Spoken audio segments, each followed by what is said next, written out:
오늘 이 시간에는 그 항문 검사에 대한 얘기를 좀 드리려고 해요. 이제 항문 검진을 언제 받아야 되는지, 뭐 어떤 식으로 받는지, 또 검사는 어떤 검사들이 있는지 궁금해 하시는 분들이 있을 것 같아서 최대한 간단 명료하게 말씀을 좀 드리겠습니다. 항문에 주기적인 검사가 필요하냐는 거를 궁금해 하시는 분이 있는데요. 일단 기본적으로 우리가 어떤 장기에 주기적인 검사가 필요하다고 할 때는 결국에 이제 악성 종양, 악성 병변이 생길 수 있는 가능성이 있기 때문에 이제 주기적인 검사를 보통 하게 되죠.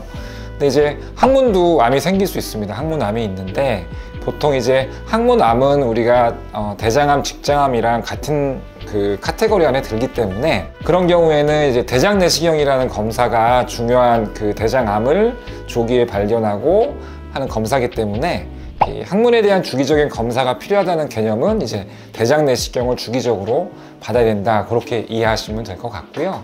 그러면은 이제 보통 우리가 많이 알고 있는 항문에 잘 생기는 양성 질환들, 뭐 치핵, 치열, 치루, 이런 것들은 그럼 언제 검사하냐? 결국에는 이제 증상이 발생을 하고 증상이 자연적으로 호전이 안 되는 경우에는 결국에는 이제 본인이 어떻게 할 수가 없으니까 저희 항문외과에 내원을 하셔서 이제 진료를 보시게 됩니다. 먼저 제일 중요한 거는 그냥 오시면 저희가 바로 뭐 항문 검사를 하는 게 아니고 환자분이 느끼는 증상, 또 증상의 기간, 정도, 이런 것들을 저희가 일단 충분히 병력 청취를 해서 일단은 머릿속에, 의사들 머릿속에 감별해야 되는 진단을 좀 정리를 하고요. 그 다음에 이제 그러한 의심되는 질환들을 감별할 수 있는 이제 객관적인 정보를 줄 수 있는 여러 가지 검사를 하게 됩니다. 첫 번째는 이제 직장 수지 검사예요. 이제 의사가 항문에 젤리를 발라서 조금 덜 불편하게 하는 상태에서 겉에 안쪽을 눈으로 보고 만져보고 이제 어떠신지 물어보면서 항문 직장 수지 검사를 하게 됩니다. 그래서 요 우리 검지, 인덱스 핑거라고 하는 우리가 스마트폰 할 때 가장 잘 쓰는 요 손가락을 갖고 이제 어떤 병변이 있는지 확인을 좀 하게 되고요. 좀 경험이 많이 필요해요. 이 손가락에서 느껴지는 감각적인 그런 부분들을 통해서 뭐 이를테면 치액이 얼마나 밀려 나오는지, 치액이 어디에 있는지 이런 것도 확인할 수가 있고, 또 그 변 볼 때 찢어지는 치열이 앞쪽에 있는지 뒤쪽에 있는지 이런 것도 이 손가락의 감을 통해서 저희가 이제 진단을 하게 되는데, 그거는 충분한 검사 경험이 있어야지 많은 정보를 얻을 수 있습니다. 제일 중요한 거는 이제 우리가 치루라고 하는 질환을 이제 의심을 할 때 결국에는 염증이 생긴 항문샘을 찾아야 되는데, 그거는 뭐 외과 전문이라고 그래서 쉽게 할 수 있지는 않아요. 여러 번 만져봐서 정말 그 치루가 발생한 항문샘을 만졌을 때 그런 감을 몸으로 직접 느끼는 의사들이 찾을 수가 있습니다. 그래서 인덱스 핑거 검지를 통해서 그 치루가 발생한 샘을 찾을 때도 이 손가락 항문 직장 수지 검사가 되게 중요한 검사가 됩니다. 그래서 이제 의심이 되면 그 다음에 해볼 수 있는 검사는 이제 겉에야 저희가 눈으로 볼 수 있지만 안쪽은 뭐 만져는 지지만 이제 볼 수가 없기 때문에 저희가 이제 항문경을 통해서 항문 안에 항문경을 넣어서 항문 안쪽을 이제 보게 되죠. 확대해서 보게 돼요. 그래서 뭐 치액의 위치도 우리가 항문 직장 수지 검사상에서 만져준 치액이 실제로 어떤 모습인지를 보게 되고요. 또 치열, 상처가 있으면은 또 조심스럽게 항문경을 넣어서 치열의 길이라든지 위치라든지 아니면 염증이 동반되어 있는지 아니면 깊이, 이런 것들을 또 볼 수가 있습니다. 그래서 특히 치액과 치열 진단할 때는 항문경을 보는 게 많은 정보를 저희한테 주게 되죠. 그리고 또 한 가지 할 수 있는 검사가 이제 항문 초음파 검사입니다. 항문 초음파 검사는 크게 많은 도움을 줄 수 있는 질환이 항문 주위 농양, 그 다음에 치루, 그 다음에 이제 괄약근 손상이 의심되는 환자분들이 오셨을 때 객관적인 데이터를 줄 수 있는 그런 검사인데요. 당연히 이제 항문 초음파가 항문에 들어가면 항문 주위 공간의 모습들을 저희한테 영상을 만들어줘요.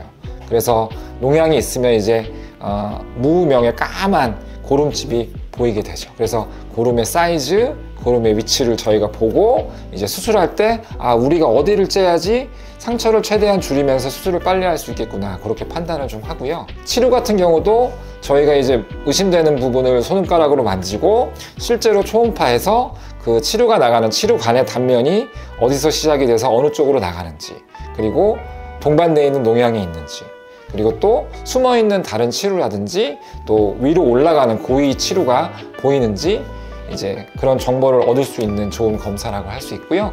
보통 항문외과에서는 기본적으로 다 준비가 돼 있는 검사라고 할 수 있습니다. 그리고 의원급에는 조금 없지만 전문병원이나 이제 종합병원, 대학병원급에서 이제 보통 항문 쪽에 조금 더 많은 정보를 줄 수 있는 추가적인 검사가 항문 기능 검사라고 합니다.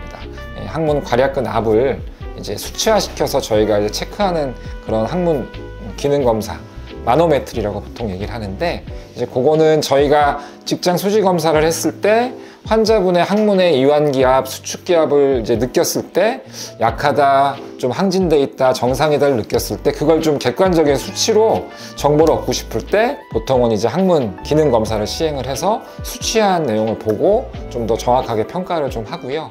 또 변실금 환자분들이 오셨을 때 이제 괄약근압이 얼마나 낮춰졌는지, 조이는 힘이 얼마나 낮춰졌는지를 조금 더 이제 추적 검사하기 위해서라도 그런 경우에는 항문 기능 검사를 주기적으로 검사하는 경우가 있습니다.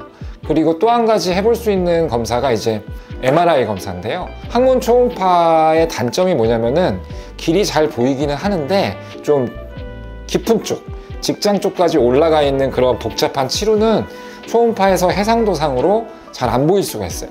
그래서 환자분이 오셨는데 이분이 고위 복잡 치료가 의심이 되고 조금 초음파에서 잘 길이의 주행이 잘 안 보인다, 이럴 때는 이제 필요한 경우에는 뭐 MRI 검사를 해서 그 치료의 길의 주행이 조금 더 잘 보이는 그런 영상을 얻어서 이제 수술 전에 좀 평가할 때 사용하는 경우도 있습니다. 그래서 저희 같은 이런 항문외과를 주로 하는 의원급에서는 기본적으로 직장 수지 검사, 그 다음에 항문경, 항문 초음파가 가장 많이 하는 검사고요.